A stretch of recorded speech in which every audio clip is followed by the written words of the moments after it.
The human heart, it's a fragile thing, isn't it?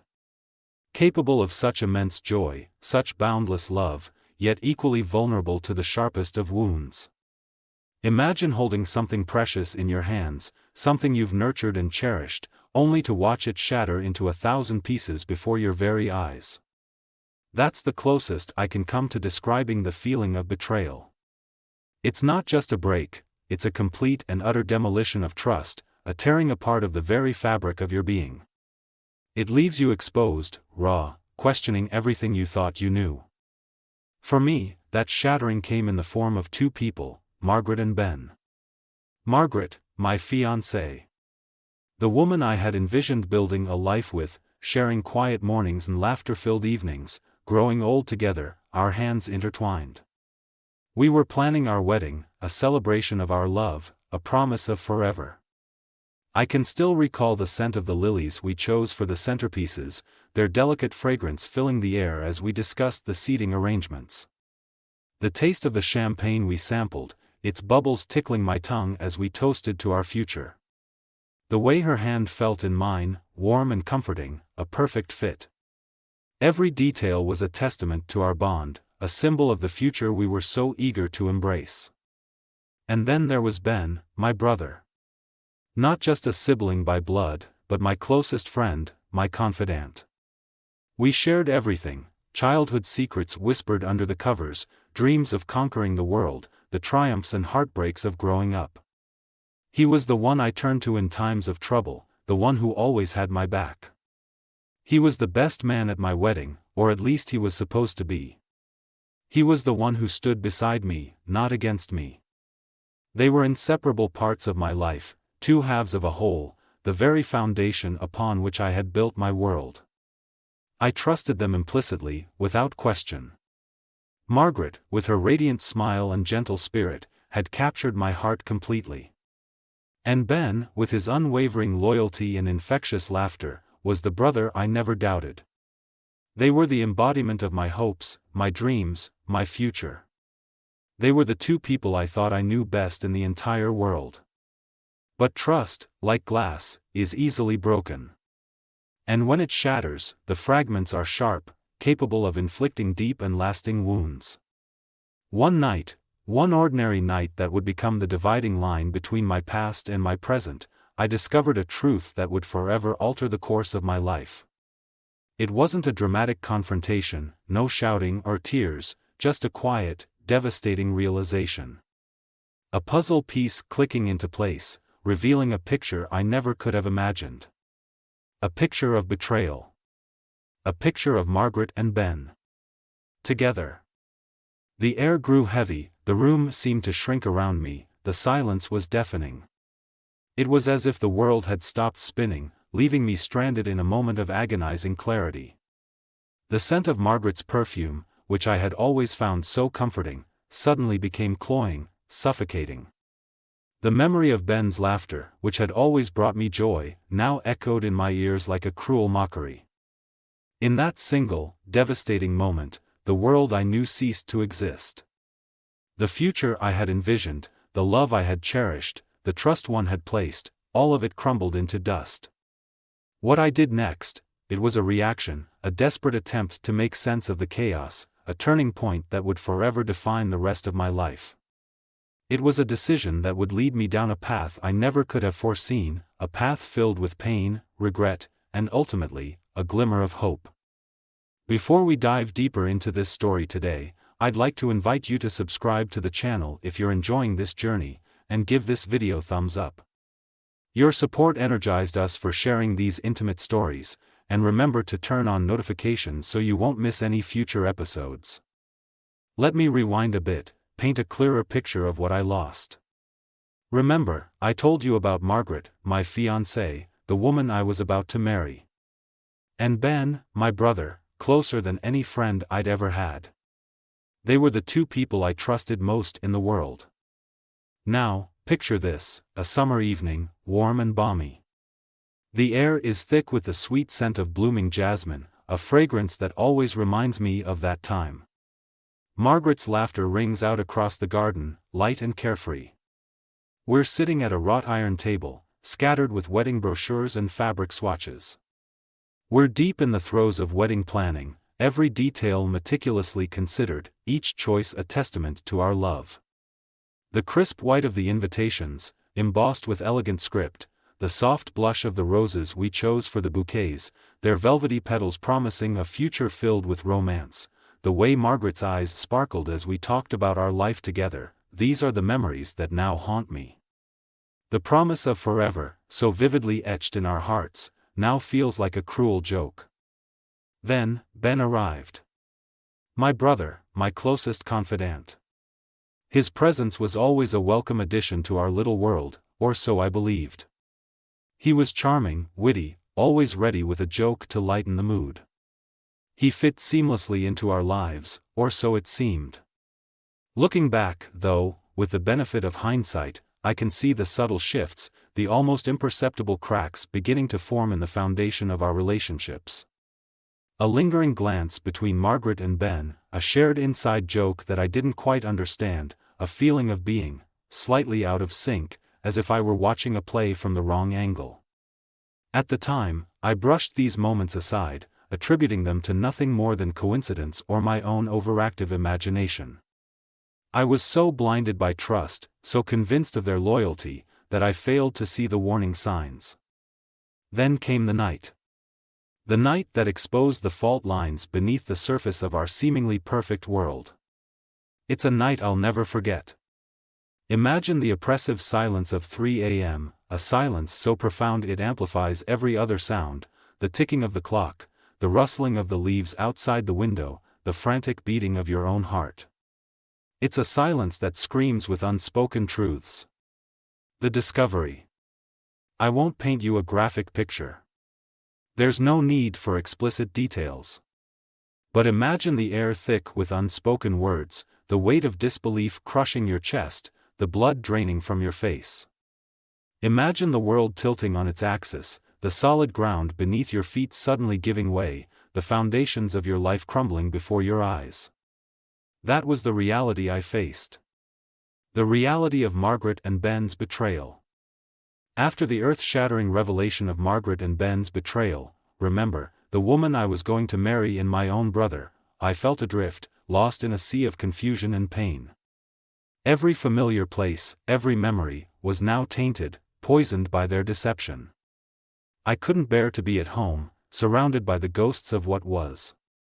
So, I found myself drawn to the one place that offered a strange sort of solace, the hospital. It was a world apart from the chaos within me. The sterile, almost clinical environment, the scent of antiseptic hanging heavy in the air, the hushed whispers of nurses as they hurried down the corridors, the rhythmic beeping of machines, these were the sounds and smells that filled my days, a stark contrast to the turmoil raging inside me. Ironically, a place of sickness and suffering became my sanctuary. And it was there, amidst the beeping monitors and the scent of disinfectant, that I met Angela. Picture her, not the polished, perfectly put-together image I was used to with Margaret, but something far more real, far more human. Tired eyes, yes, but eyes that held a depth of understanding I hadn't encountered before. A warm smile that wasn't just a polite gesture, but something that seemed to emanate from her soul, reaching out like a comforting hand. I watched her interact with patients, a gentle touch on a frail arm, a reassuring word whispered in a trembling ear. There was a quiet strength about her, a quiet determination that resonated with my own broken spirit. She was a single mother, her life a constant balancing act between the demands of her job as a nurse and the unwavering love she had for her young son, Noah. I would sometimes see them together in the staff room, Noah perched on her lap, his small hand clutching a toy car while Angela reviewed patient charts. Even in those brief moments, I could see the depth of their bond, the unconditional love that flowed between them. It was a stark contrast to the betrayal I had just experienced, a reminder of the simple, pure connections that still existed in the world. Our first meeting, it was nothing dramatic, just a simple exchange in the hospital cafeteria. Late one night, I was sitting alone, staring into a lukewarm cup of coffee, lost in my thoughts. She approached cautiously, a tray in her hand, offering a simple, mind if I join you? It was a small gesture, but in the midst of the storm raging within me, it felt like a lifeline. A shared cup of coffee, a few hesitant words, a moment of genuine human connection in the midst of the storm. It was the first time in weeks that I felt a flicker of something other than pain, a spark of hope in the darkness. Click subscribe and remember to turn on notifications so you won't miss any future episodes. But the past has a way of clinging to you, its tendrils reaching out from the darkness to ensnare you once more.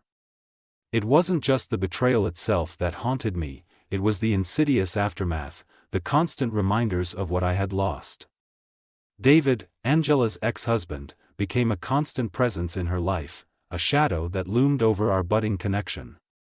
He wasn't overtly malicious, not in the way you might imagine. There were no threats, no overt displays of aggression. But his presence was a form of emotional intrusion, a constant reminder of Angela's past, a subtle attempt to exert control.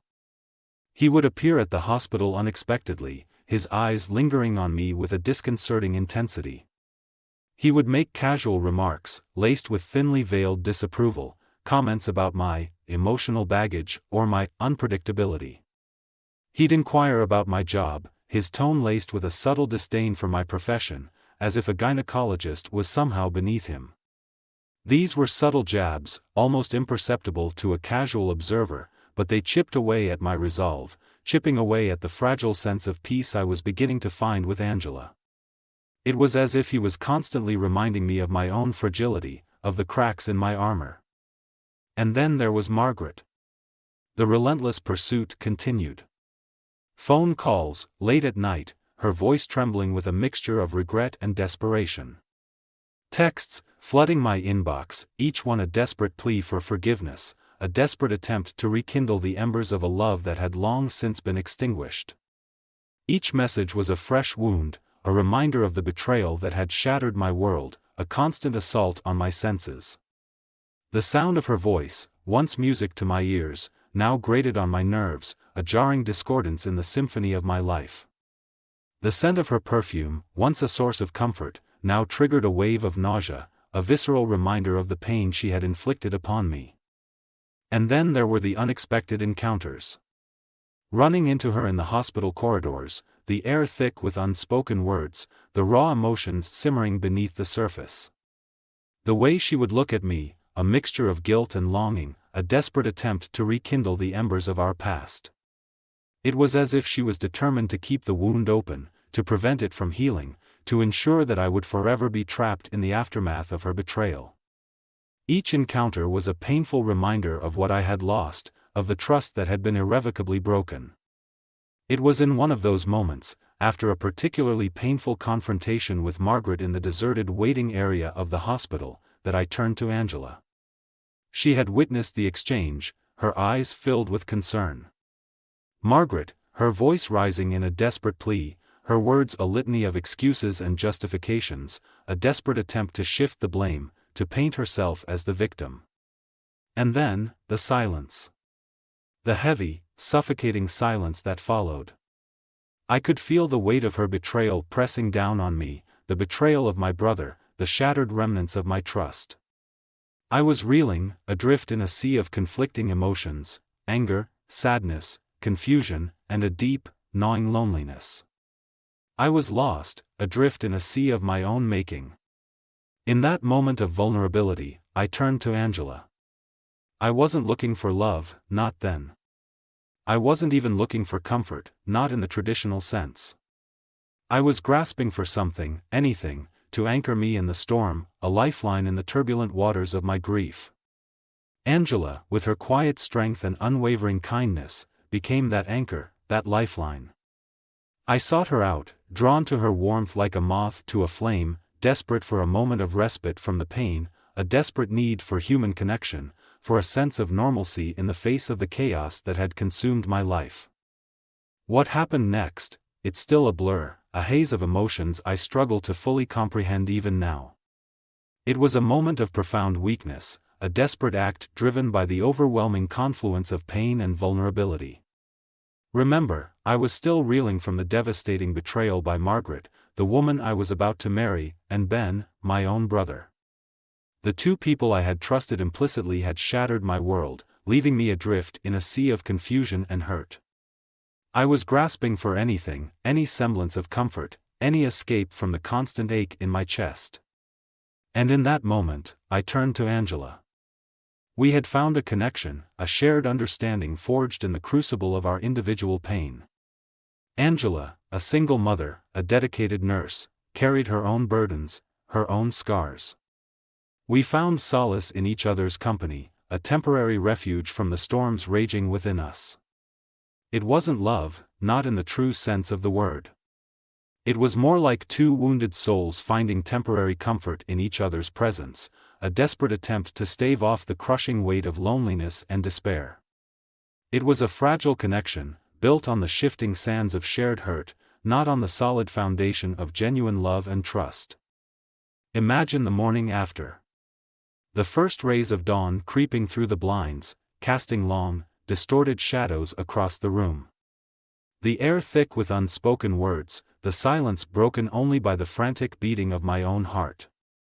The weight of regret settling in my stomach like a lead weight, heavy and cold, making it hard to breathe. The confusion clouding my mind, a thick, impenetrable fog that obscured any sense of clarity, any sense of direction. That was the reality I woke up to. The harsh, unforgiving reality of what I had done. I had sought comfort in Angela's arms, not out of genuine love or desire, but as a desperate attempt to numb the agonizing pain, to somehow retaliate against Margaret, to reclaim some semblance of control over a life that felt completely and utterly out of my hands. It was a selfish act, a moment of weakness that I would come to deeply regret. Angela, she was caught in the crossfire of my emotional turmoil, an innocent bystander swept up in the wreckage of my broken heart. She had offered me kindness, understanding, a safe harbor in the storm. And I, in my selfishness, had betrayed that trust, had taken advantage of her vulnerability. The guilt was overwhelming, a crushing weight that threatened to suffocate me, a constant reminder of my own failings. And then there was Margaret. Her betrayal, already a deep and festering wound, was now compounded by my own actions. I had become the very thing I despised, inflicting pain on someone else in a misguided attempt to alleviate my own suffering. The irony was not lost on me. I had sought revenge, a twisted form of retribution, but all I had achieved was further destruction, further pain, further entanglement in the web of deceit and hurt. I was lost, utterly lost, in a labyrinth of my own making. The walls of this labyrinth were built of regret, guilt, and confusion, each emotion a towering obstacle blocking my path. I couldn't see any way out, any escape from the tangled web I had woven. The conversations that followed between Angela and me were strained, awkward, filled with unspoken words and averted glances. We circled around the truth, neither of us willing to fully confront the reality of what had happened. The recriminations, not spoken aloud but echoing in the heavy silence between us, were deafening, each unspoken accusation a sharp blow to my already fragile sense of self. The soul-searching, the agonizing introspection, was a constant echo of the choices we had made, the choices that had led us to this devastating point. I had thought that by running away from the pain of Margaret and Ben's betrayal, I could find some relief, some peace. But I was wrong. The pain had caught up to me, and it was now more intense, more agonizing than ever before, amplified by the weight of my own actions. Click subscribe and remember to turn on notifications so you won't miss any future episodes. But even in the deepest darkness, even when you feel utterly lost and consumed by despair, there is always, always, a flicker of light. It might be faint, almost imperceptible at first, but it's there, a tiny spark of hope that refuses to be extinguished. The journey to healing, I learned, is not a straight line. It's not a quick fix, not a magical cure that instantly erases the pain. It's a winding path, a long and arduous journey filled with setbacks, with moments of doubt, with times when you feel like giving up entirely. But within that winding path, there are also moments of clarity, moments of profound realization, moments when you begin to see the light at the end of the tunnel. Imagine the slow, painstaking process of self-discovery. It's like piecing together a shattered mirror, carefully collecting each fragment, examining its sharp edges, trying to understand how it all fits together. There are moments of frustration, moments when you cut yourself on the broken pieces, but there are also moments of revelation, moments when a piece falls into place and you begin to see a clearer reflection of yourself. It was in those quiet moments of reflection, those solitary hours spent wrestling with my thoughts and emotions, that I began to understand the true meaning of forgiveness. It wasn't about condoning Margaret and Ben's actions, it wasn't about excusing their betrayal. It was about something far more profound, something far more personal. It was about freeing myself from the chains of resentment, about releasing the anger and bitterness that had been poisoning my soul. It was about reclaiming my own peace of mind, about taking back control of my own life. In this difficult journey, I found strength in unexpected places. Angela, despite being hurt by my actions, showed an incredible capacity for understanding and compassion. Her own experiences with heartbreak and loss gave her a unique perspective, a wisdom that transcended her years. She didn't offer empty platitudes or easy answers. She simply offered her presence, her unwavering support, her quiet strength. And then there was Thomas, my old friend, the voice of reason in the midst of my emotional chaos. He listened patiently as I poured out my heart, offering gentle guidance and unwavering support. He reminded me of the man I used to be, the man I still could be. He helped me see that my worth wasn't defined by the actions of others, that I was still capable of love, of trust, of happiness. And finally, there was Noah. Angela's young son, a beacon of innocence and joy in a world that had become so dark and cynical. His laughter, his boundless energy, his unwavering belief in the goodness of people, it was a constant reminder of the simple, pure things in life, the things that truly mattered. He reminded me that even in the face of immense pain, there is always hope, always the possibility of healing, always the potential for a new beginning. Angela's strength, Thomas's wisdom, and Noah's innocent joy, they were the guiding lights that helped me find my way back from the brink, that helped me rediscover the flicker of light within myself. Betrayal. It's a devastating blow, a seismic shift that can shatter your world and leave you feeling lost and broken. Remember Margaret and Ben, my fiancé and brother, and the pain their betrayal caused, the difficult journey with Angela, David's interference, and the internal struggle I faced. It can feel like the end of everything, like the final chapter of your story has been written in ink stained with tears and regret. But I learned that betrayal, while deeply painful, doesn't have to be the final word. It doesn't have to define you. It's about what you choose to do next, the choices you make in the aftermath of the storm. It's about picking up the broken pieces of your life, examining them carefully, and deciding how you want to put them back together. It's about recognizing that you have the power to write the next chapter, to shape your own destiny, to emerge from the darkness stronger and more resilient than before. It's about finding the courage to heal. Healing is not a passive process, it requires active participation, a willingness to confront your pain, to acknowledge your wounds, and to take the necessary steps to mend them. It's about seeking support from those you trust, whether it's a close friend, a family member, or a professional therapist. It's about allowing yourself to grieve, to feel the full weight of your emotions, without judgment or self-recrimination. And it's about learning to let go, to release the anger and bitterness that can hold you captive. It's also about finding the strength to forgive. Forgiveness is not about condoning the actions of those who have hurt you. It's not about saying that what they did was okay. It's about freeing yourself from the chains of resentment, about refusing to let their actions control your life. It's about choosing to move forward, to let go of the past, and to embrace the possibility of a brighter future. Forgiveness is a gift you give yourself, a way to reclaim your own peace of mind. Click subscribe and remember to turn on notifications so you won't miss any future episodes. And perhaps most importantly, it's about rebuilding. Rebuilding your trust, not just in others, but in yourself. Rebuilding your sense of self-worth, your belief in your own strength and resilience. Rebuilding your life, brick by painstaking brick, creating something new and beautiful from the ashes of the old. It's about recognizing that even in the face of immense pain, there is always the possibility of redemption, of finding your way back to yourself, stronger and more resilient than before.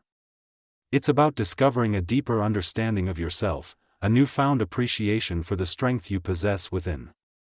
It's about understanding that scars are not signs of weakness, but rather testaments to your strength, reminders of the battles you have fought and the victories you have won. They are proof that you have survived, that you have endured, that you have emerged from the darkness into the light. So I ask you, what would you do? If you were faced with such a devastating betrayal, could you find the strength to heal? Could you find the courage to forgive? Or would you let the pain define you, allowing it to consume you and dictate the rest of your life? The choice, ultimately, is yours. The path forward is yours to forge.